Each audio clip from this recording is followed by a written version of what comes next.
Some of my fondest memories as a child happened to be at my grandparents' house reading comic books that were published decades before I was born.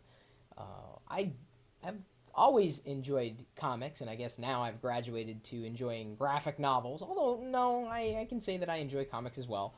They're just fun and colorful and relatively easy to follow, very visual. And it's difficult for me to read books that don't have pictures. I'm not afraid to admit that. Even as, well, I was an English major in college, graduated with a degree in English education. I am not afraid to tell you that I would much rather pick up a book that had illustrations and pictures than none at all.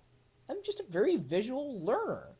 So it was last week I got an email from Ed Pisker, and he said that, hey, could you check out my website? I'm a graphic artist, and I've created these comics, and I just released volume 2 of WYSIWYG.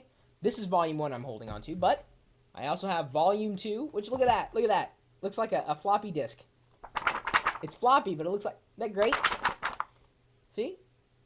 And you know what's cool? On the back, it says Free Kevin. It's got little labels like that. It says Free Kevin.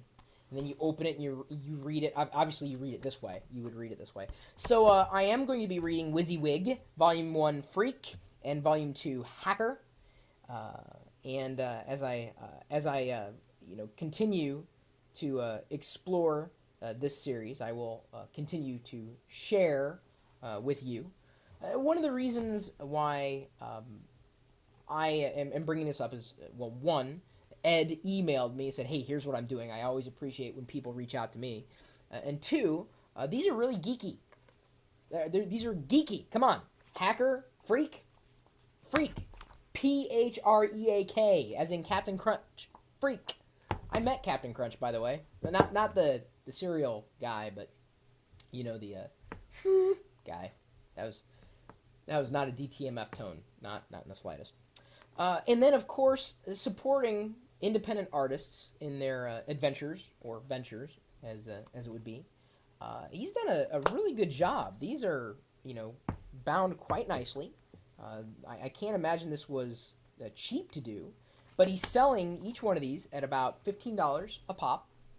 So if you're geeky, if you like supporting independent artists, if you enjoy comics or graphic novels, and you want to start your collection, head over to edpiskor.com, edpiskor.com. Feel free to, I'm sure someone has already typed it into chat here as we record this live at live.perillo.com.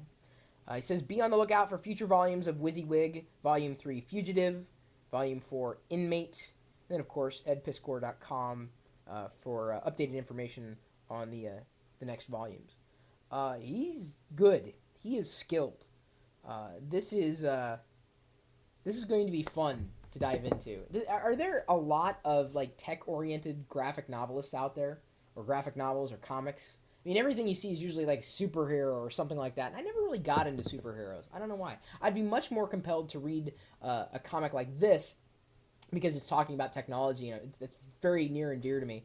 Rather than like some random superhero. I could be wrong. I'm not a collector of comics, but if I were, I would much rather appreciate independent efforts, and especially those that are tech bent. And I don't think you can get techier than making it looks like a 5 1/4 floppy inch disc.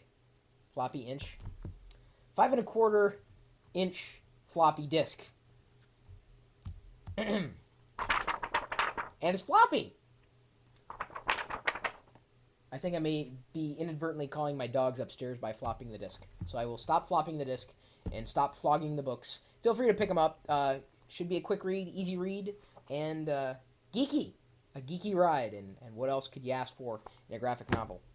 My email address is chris@perillo.com in case you have any other ideas or you know of any other independent artists I might want to take a look at. I've got to thank Ed for passing these along, these review copies. As I said, I haven't read them yet, but I know they're going to be quick reads and fun reads. If they're geeky, what's not to like? You're also welcome to stop by our community, geeks.perillo.com. Tons of geeky things happening there. And of course, we'll be posting this video to geeks.pirillo.com. So in case you see it on YouTube or my blog at chris.pirillo.com or in the community, it doesn't matter where you get them, where you find it. You know we're out there. Did I mention the price? I think I did, like $15. It's not too bad. I mean, really not that bad. I mean, for a quality production. If I forgot, I apologize. Sometimes I get ahead of myself that way. You're also welcome to stop by the live video feed page at, well, I'm not going to say that. I usually say that at the end. But when you come there, you're going to be a part of the video experience, whether you want to be or not, if you're in the chat room, because the chat room is sewn into the live video experience and then vicariously through the recorded experience that at least 600 people are experiencing right now. Because it happens 24 hours a day, 7 days a week. Even if I'm not here, these people certainly are, typically talking tech, at live.pirillo.com. We'll see you later.